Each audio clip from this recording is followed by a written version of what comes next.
Cette vidéo est sponsorisée par NordVPN. Ça fait peut-être 5 ou 6 ans que je travaille avec NordVPN et à chaque fois que je vous dis que NordVPN vous permet de chiffrer vos données, personne ne sait à quoi ça sert. Par contre, quand je vous dis que vous n'avez pas besoin d'enseigner votre carte d'identité sur des sites un peu olé olé, là vous voyez de quoi je parle, hein. C'est cochon, hein. NordVPN, c'est l'outil des gens malins. Par exemple, tu pars en voyage et tu veux profiter des meilleurs prix sur les billets et les locations de voitures. Paf, NordVPN. Tribouille. Et NordVPN, c'est jusqu'à 10 appareils en simultané pour que toute la famille puisse profiter d'un abonnement VPN. En fait, avec NordVPN, tu peux t'identifier partout dans le monde pour profiter d'avantages qu'on n'a pas chez nous. Un catalogue Netflix complet et des films en exclusivité sur Disney+ aux USA. NordVPN. Tous les sports en clair sur la télé belge avec NordVPN, c'est possible. Tu connais Kaamelott, tu sais? J'ai jamais regardé Kaamelott. Avec NordVPN, c'est disponible en Suisse en intégralité. Mais non! D'autres arguments? Combien d'épisodes à Kaamelott? Ok, Kaamelott au total, c'est 18 heures. Et club satisfait pendant 30 jours, donc 30 jours divisé par 18. Il faut regarder Kaamelott pendant 1h30 par jour. Ouais, c'est pas faux. Tu prends NordVPN via le lien en description. Tu regardes 1h30 par jour de Kaamelott et au 30e jour, paf, tu dis que t'es pas satisfait et tu te fais rembourser. Non, bah reste à... Eh, NordVPN, on est comme ça, hein. Et avec le lien en description, c'est 4 mois d'abonnement offert pour être encore plus malin pendant 4 mois.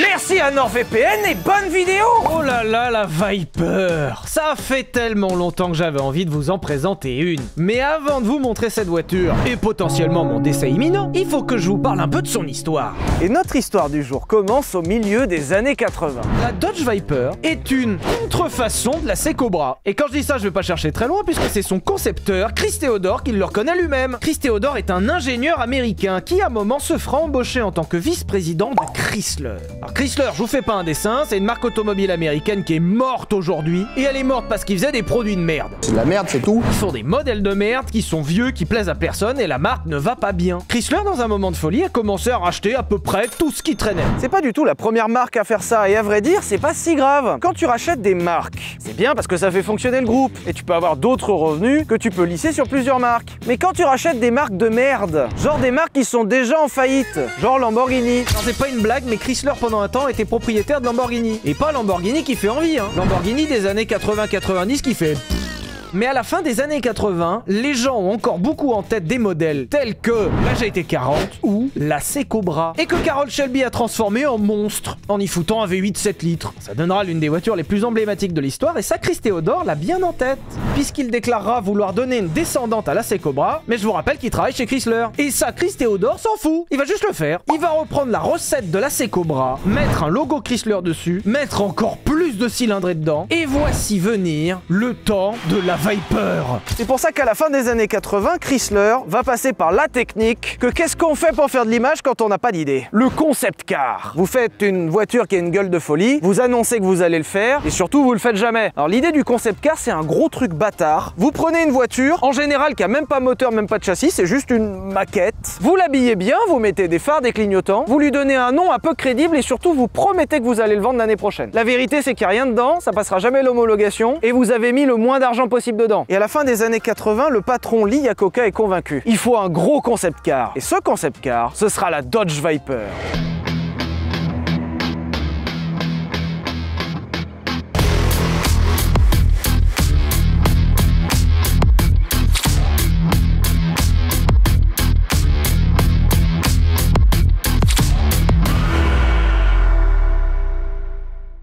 Chrysler présente donc la Viper, un pur concept car. Pour vous dire, lorsqu'elle est présentée en 89, elle a même pas de moteur. Il viendra après le moteur, t'inquiète pas. Et l'idée avec cette voiture, c'est de rajeunir l'image de marque Chrysler en mettant en avant l'image de marque Lamborghini. En fait, ils sont vraiment emmerdés avec cette marque qui est déficitaire. Et la seule chose que Lamborghini pourrait apporter au groupe Chrysler, c'est un savoir-faire sur une voiture de sport. Et lorsque vous voulez rajeunir votre image de marque, vous faites une voiture de sport. L'idée viendra donc de faire une voiture vendue sous la marque Chrysler pour relancer l'image de marque Lamborghini. Si vous avez un doute aujourd'hui sur la stratégie, rassurez-vous, ils avaient un doute à l'époque aussi. Le modèle que vous avez sous les yeux est donc la Viper RT10. Et cette voiture est purement déclinée d'un concept car. La voiture qui a été présentée en 89 est à 95% correspondante à celle-ci. Cette voiture est un concept car sur la route. Et c'est comme ça que commence la carrière de la Viper. Et lorsque Chrysler lance le projet de la Viper, ils partiront simplement de la base de la C-Cobra. C'est vrai, la C-Cobra c'était jeune, il y avait que des gens cool cool qui les conduisaient, et surtout tout le monde en veut une. Sauf que la C-Cobra, c'est une voiture qui à l'époque a déjà 30 ans, qui est connue pour tuer ses conducteurs, et qui est une voiture ancienne, chiant. Et à ce moment-là, Chrysler s'est vraiment posé la question de refaire exactement la même. Exemple, qu'est-ce qui faisait la particularité d'une C-Cobra? Un moteur énorme.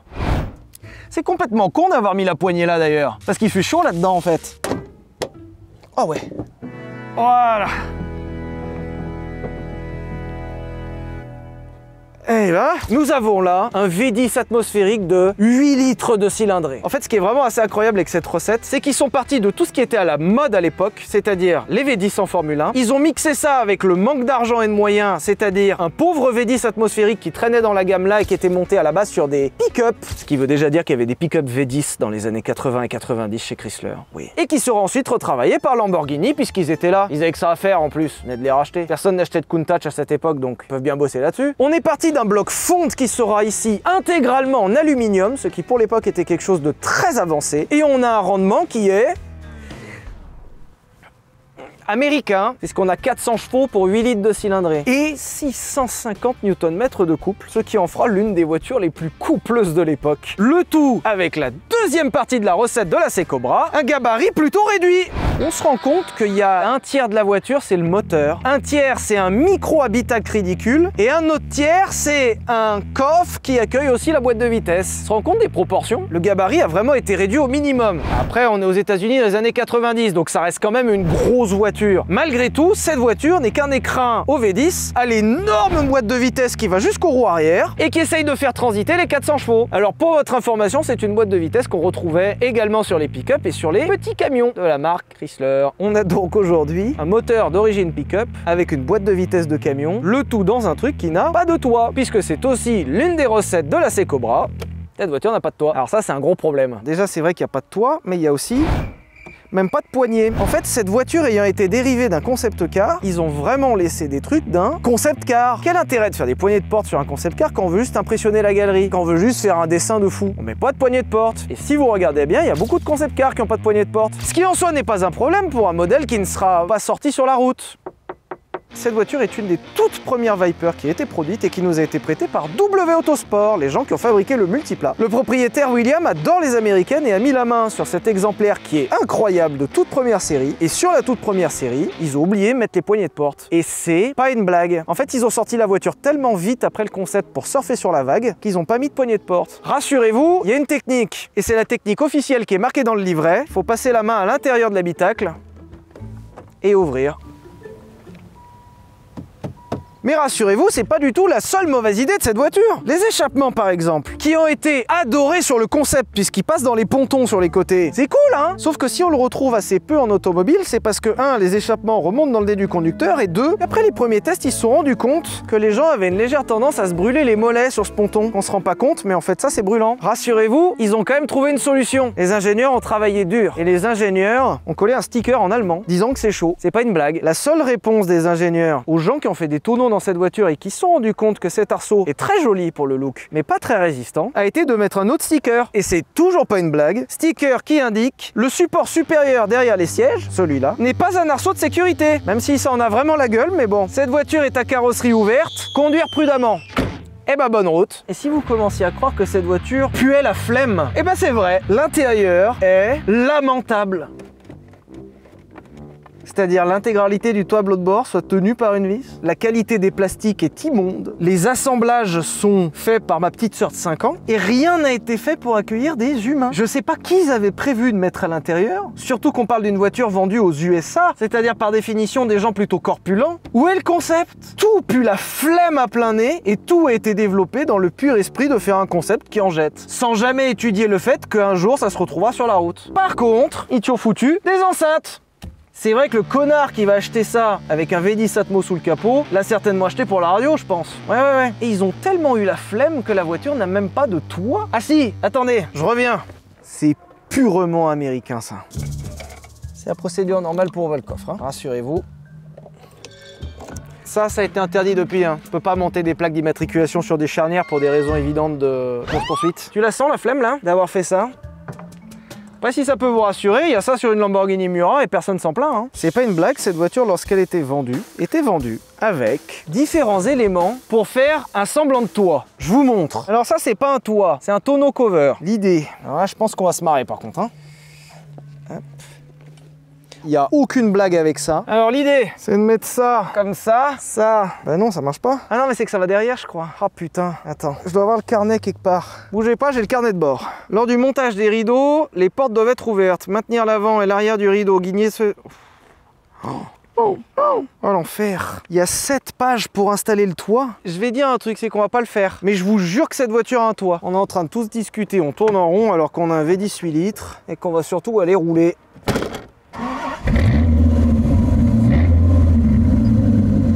Je viens d'oublier tous les défauts. Allez, ciao les losers.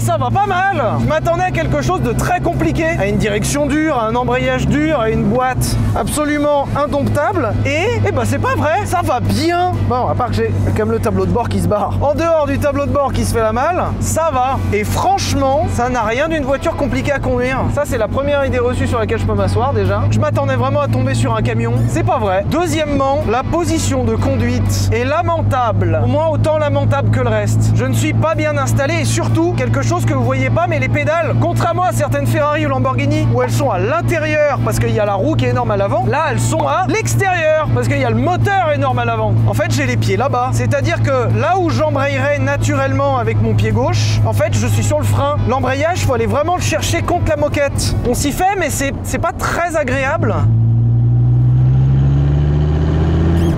Le volant est plutôt souple et surtout du peu que j'ai remarqué, quand je tourne ça tourne. Pour votre information, cette voiture est sortie sur le marché dans les années 90, une époque de liberté. C'était une époque de renouveau en automobile, c'était un âge d'or. En fait, les constructeurs ont commencé à se lâcher, aussi bien sur la liberté de design et de philosophie des voitures. Par exemple, dans le même groupe, Chrysler a sorti le PT Cruiser, en surfant sur la mode du néo-rétro, dans lequel se seront engouffrés énormément de gens. Hein. Volkswagen avec sa New Beetle, le Plymouth Prowler, le Chevrolet SSR, toutes ces voitures là sont typiquement des voitures de la fin des années 90. Et à la suite de ça, on a aussi eu un âge d'or sur l'aspect moteur. Et cette Viper, je pense, a été l'une des initiatrices de cet âge d'or. Si on a retrouvé par la suite un V10 atmosphérique dans une M5, je pense que cette Viper n'y est pas étrangère. Si on a retrouvé des V10 dans des RS6, je pense que cette voiture n'y est pas étrangère. Si on a retrouvé toutes les hypercars du début 2000, comme les Ford GT, SLR, Enzo, Carrera GT, je pense, doivent un peu à cette voiture. Puisque cette voiture leur a prouvé qu'avec une gueule de concept car qui n'a rien à foutre sur la route,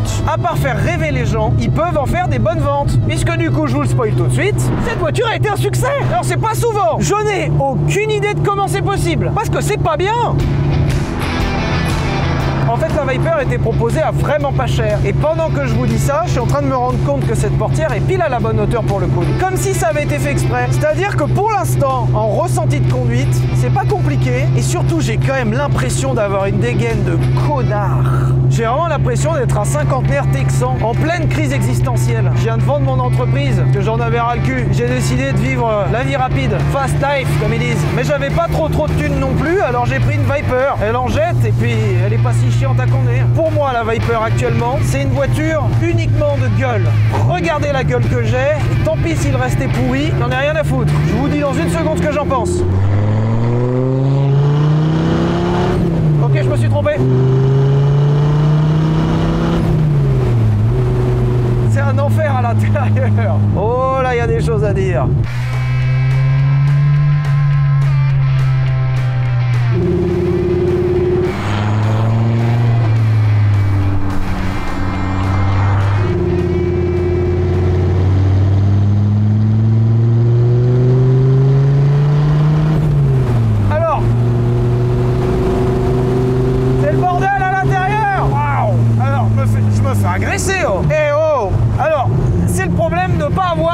De vitres et de toit, c'est que ça souffle vachement fort.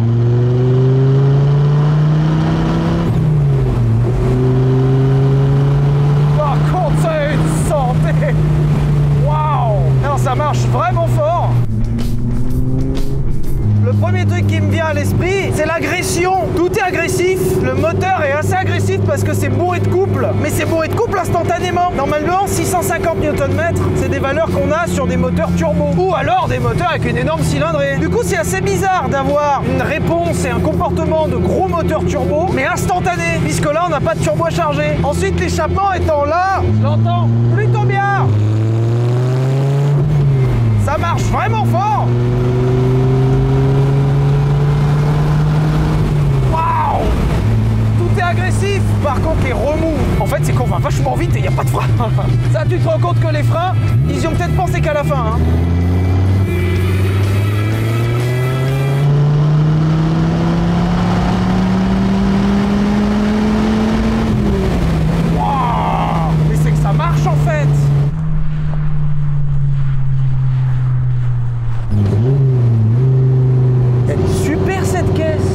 J'allais vous dire tout à l'heure, la Viper s'est beaucoup vendue grâce à son prix. C'était pas cher, genre pas cher. C'est comme si cette voiture était proposée à peu près l'équivalent chez nous d'un SUV de taille moyenne, genre à 3008. Pas donné, mais c'est très loin d'être cher par rapport à ce que t'as. Mais là, je viens de me rendre compte d'un truc, c'est que ça s'est bien vendu aussi parce que c'est vachement bien. Faudra vraiment que j'apprenne à fermer ma gueule, hein, parce que putain... Attendez, j'ai juste un tout petit ajustement à faire. J'arrive. C'est bon, j'ai ce qu'il faut. Oh, je viens de me cramer le mollet. Premièrement, deuxièmement, voilà. Et bah ça va vachement mieux. Je crois que je viens de corriger beaucoup des défauts de cette voiture pour une somme modique. Waouh, ok, je viens de comprendre un truc par contre. Autant c'est très bien en ligne droite, ce pourquoi la voiture était vendue. Donc jusque là on est bon. Par contre j'ai quand même la ferme impression que la voiture est un peu blagueuse. Waouh! Ok, d'accord. Oh, c'est de la merde. Ah, ok, j'ai compris. J'avais vraiment beaucoup entendu que c'était une merde cette caisse. Et là, j'étais en train de me demander pourquoi. Je viens de mettre 5% de gaz avec les roues un peu braquées. Et je crois que je viens de comprendre. Faut quand même juste que je corrige un truc. Parce qu'autant l'air dans les yeux, c'est pas cool, mais le son dans les oreilles, ça, je le prends quand même.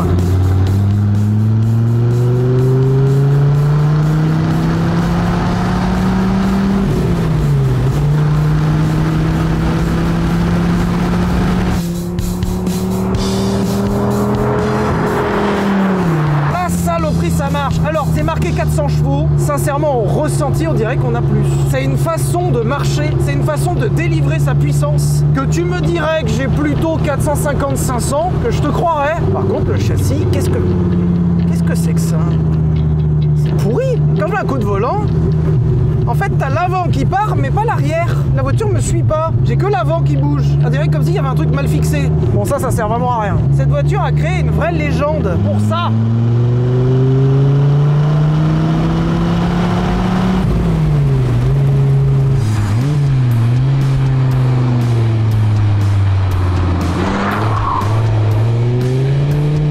C'est bizarre, c'est pas spécialement réussi en termes de châssis. En fait, ils ont essayé un truc avec le moteur, la distance des roues et la crémaillère de direction pourrie. En fait, je pense qu'ils avaient peur que cette voiture paraisse pour un camion. Ils t'ont mis un volant ultra direct, je pense, à la faveur de réglages sur le train avant. Donc on a l'impression, malgré l'énorme moteur devant, malgré les énormes roues et malgré la distance, qu'on a une voiture très vive. Genre je fais ça, ça tourne. Et ça, même dans des voitures si légères, c'est pas si fréquent. Par contre, je pense que ce qu'ils n'ont pas mesuré, c'est qu'en déséquilibrant autant le train avant, on déséquilibre aussi le train arrière. Et là, j'ai l'impression que le train arrière fait sa propre vie. Actuellement, le train arrière est en RTT.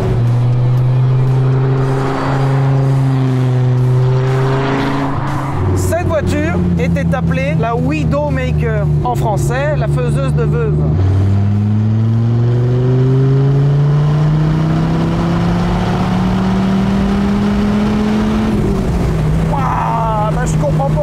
Et puis il n'y a pas de frein. Hein.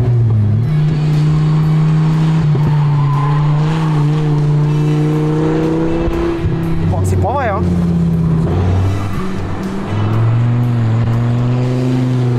Alors, le drift est possible. À quel prix?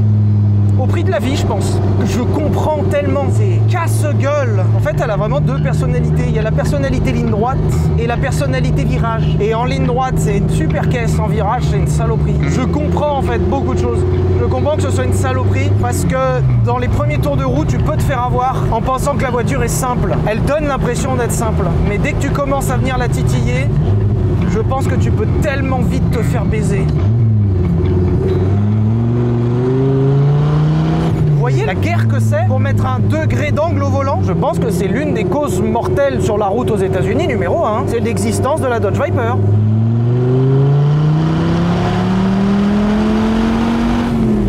Putain, par contre, ça marche. Putain, puis ça saute à la gueule, hein. Alors c'est formidable, hein. J'aime beaucoup, hein. Mais alors ne laissez pas ça à n'importe qui, hein.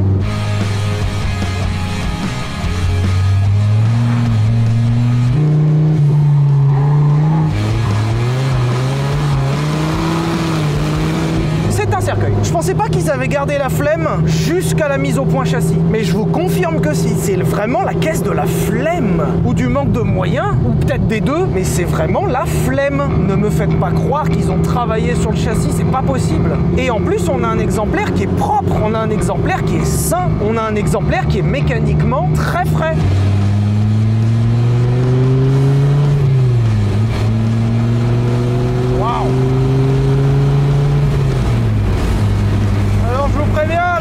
Pas d'ABS, pas de SP, pas d'anti-patinage. Vraiment, c'est toi et ta chance. C'est juste ça. Putain, les suspensions sont dégueulasses. Mais tu vois, là, j'ai envie d'aller moins vite. Parce que c'est vraiment purement casse-gueule. Du coup, ça fait super peur. Et j'adore ça. C'est trop bien. Putain, ouais, c'est casse-gueule, hein. Oh, la glissouille est facturée très cher.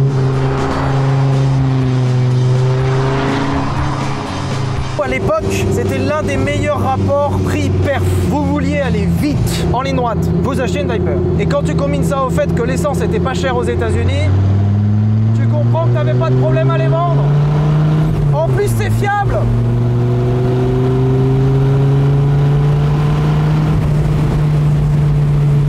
Ce qui est fou, c'est que c'est inspiré de la Cobra, qui par définition est une voiture casse-gueule, mais qui à côté de ça, paraît même plutôt saine. Essayé une, je peux vous garantir que la Cobra est moins traître. C'est quand même fort de l'avoir battu à ce niveau-là. Ils l'ont battu en cylindrée, en nombre de cylindres, en poids, en débilité, mais ils l'ont surtout battu en termes de traîtrise. Hein. Je lui donnerai pas mes enfants à garder à ce truc. Hein. Si vous êtes parent et que vous en avez marre de garder vos enfants, attendez qu'ils aient 18 ans et prêtez-leur votre Viper. Normalement, d'ici 20 minutes, vous êtes débarrassés.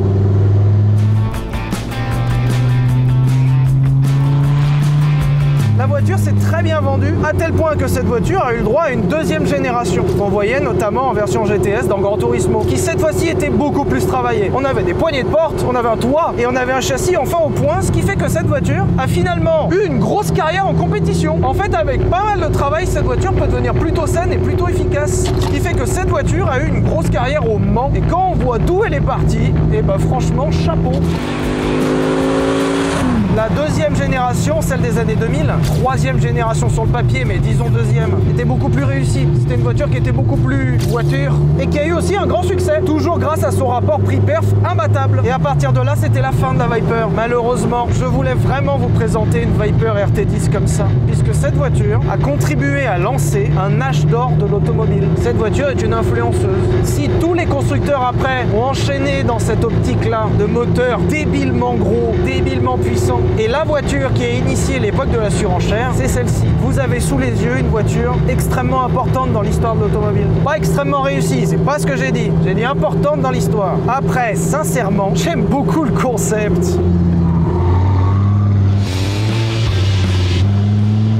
C'est super dangereux, pardon.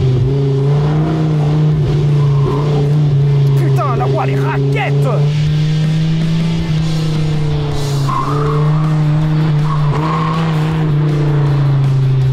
Elle porte plutôt bien son nom. C'est une vraie Vipère. Une voiture qui impose un certain respect. Mais quand tu te dis quand même qu'une Lamborghini Miura sortie 30 ans avant est mieux au point, que tout le monde est mieux au point en fait. J'étais en train d'essayer de vous faire une liste de voitures qui sont pas censées être mieux au point. Tout le monde est mieux au point. Si vous posiez la question, comment Ford a accueilli le fait que l'un de leurs concurrents leur pompe leur historique, leur idée pour en faire une voiture chez eux? Eh bien rassurez-vous, ils l'ont très mal pris. Surtout que Ford l'a d'autant mal pris que Chrysler a volé en plus de leur héritage Carroll Shelby. Si vous connaissez Carroll Shelby, attendez, je fais un peu de drift. Si vous connaissiez Carroll Shelby chez Ford, vous auriez raison puisqu'il a passé une très grande partie de sa carrière là-bas. Ce qu'il faut savoir, c'est que lorsque cette voiture sort, Carroll Shelby a été dragué par Chrysler. Et à cette époque-là, Carroll Shelby a fait plusieurs autos pour Chrysler. Et la personnalité qui a présenté la Viper au public, c'est Carroll Shelby. Autant vous dire que l'ambiance Chrysler Ford dans les années 90-2000, c'était pas ça.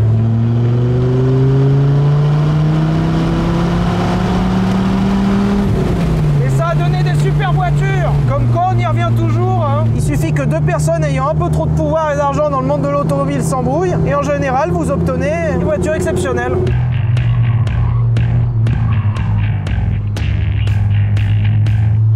Actuellement, je suis très emmerdé parce que je trouve la voiture sincèrement formidable. L'esprit est fou, la gueule est folle, le moteur est fou. C'est pas compliqué à conduire, ça marche fort, c'est plutôt fiable. Et à part qu'il faut des lunettes en plus par-dessus les lunettes pour la conduire, franchement, je serais pas contre aller faire mes courses avec. Après, une fois qu'on a dit ça, il n'y a rien d'autre qui va. La conso est abominable et pour vous donner une idée, dans un rythme comme celui-ci, c'est 30 litres au 100.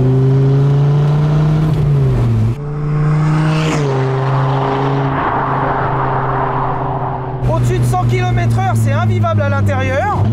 Il n'y a pas de frein. Je vous en ai déjà parlé, mais la qualité de fabrication est déplorable. La voiture est dangereuse.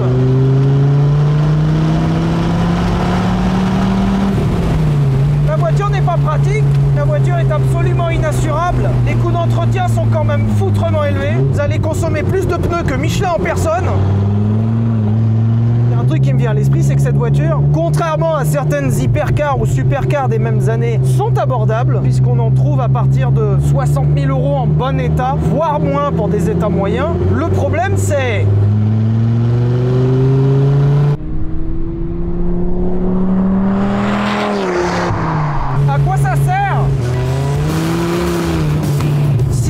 les moyens, mettez l'argent là-dedans. Si la voiture est formidable, qu'elle vous fait vivre une expérience de fou, évidemment avec grand plaisir. Mais là, qu'est-ce qu'on peut en foutre? Il n'y a pas de fenêtre, il n'y a pas de toit. Le seul toit que vous aurez, c'est celui de la station-service, tellement vous allez y passer du temps. Ça demande quand même un certain entretien que vous ne pourrez pas faire chez nos autos. Donc d'un côté, c'est des sacrées performances pour le prix, et par rapport aux sensations que ça apporte, c'est pas si cher. Avec des gros guillemets quand même. De l'autre, je vois pas dans quel cadre on peut acheter ça et être... Ok.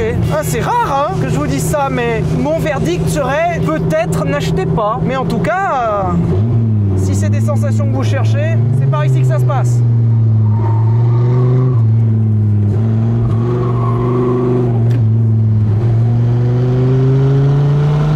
Par contre, c'est rock'n'roll.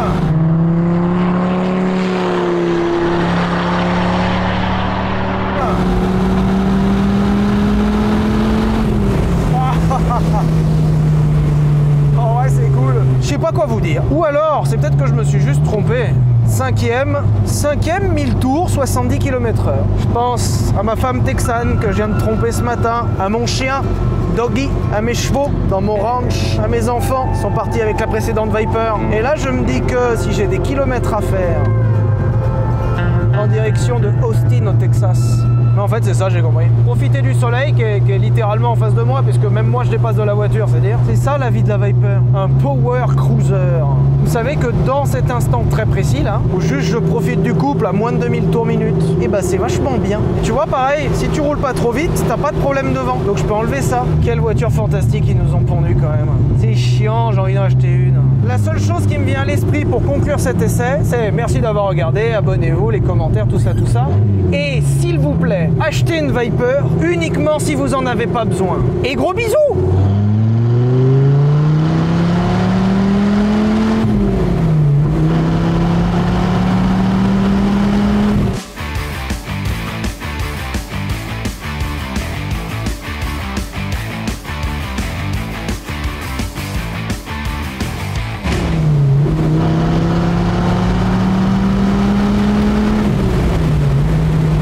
Vraiment pas en avoir besoin, hein, parce que ça sert vraiment à